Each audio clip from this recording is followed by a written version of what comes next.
kamay ng lahat ng gustong yumaman. Patingin, patingin. Ay. Parang lahat. Sino ba may ayaw ng maraming pera, 'di ba? Gusto natin 'yan, i-manifest natin 'yan. Kahit sa swerte na lang tayo yumaman. At hindi natin ikakayaman ng sahod natin. Anyway, magandang gabi, mga yes friend. It's me, it's a girl, DJ Gandawa. Nakasama niyo na ngayong Friday night. Let's go! Ang saya-saya ko na naman kasi Friday na naman. Yeah!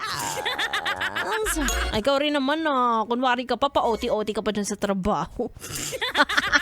Ay kalahating araw mo, chumismis ka lang naman at naki-wifi. Tapos tagahangad yumaman yan. Sige.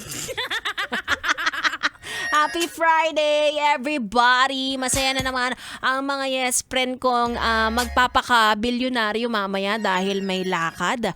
Kasama ang mga kaibigan, kasama ang mga jowa. Mga jowa! Ganda mo naman, pogi mo naman dyan. Ang hinay-hinay sa paggastos Ang Friday ay huling araw ng linggo, hindi po huling araw ng mundo. May mga nagtipid nung sahod day para lang makalabas ng Friday. Okay lang yan. Pero sabi nga nila, gastos responsibly. Gastos pala yun. Ay nako, paano ba tayo makakatipid? Eto, may tip ako sa inyo. Bilang ako ay isang babaeng madaling mabudol. Iwasan nyo ang budol ng inyong mga kaopisina.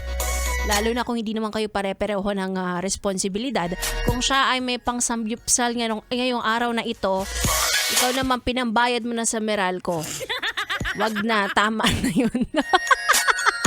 Busog ka nga, wala naman kayong ilaw sa bahay. Ganyan, tipid. Hindi porket may pera yung isa, may pera ka din. Eto naman mga nambubudol. Ano ba? Alam niyo na marupok yung tao, niyayaya nyo pa. Oo.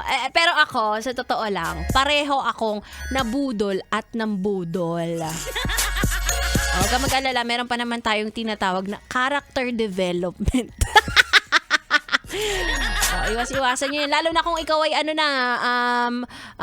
may edad na at dumadami na ang responsibilidad at sakit ng kasukasuan. Bawas-bawasan na natin ang unnecessary gastusin. Hindi ko na sasabihin kung kasi mamaya yung unnecessary sa akin ay kailangan mo pala. Benefit of the doubt, may pagka subjective yan, yes. Mabait tayo ngayon kasi Friday na kaya good mood ang Gandawanda. Sana ikaw rin. Kaya naman mga yes friend, ituloy na natin ang ating tugtugan at samahan niyo ako hanggang alas 9 ng gabi. Dito lang sa stasyong number 1 sa Kalokohan. Ikaw naman, manifesting lang ang tawag dito. Dito ka lang dito sa 101.1 Yes FM.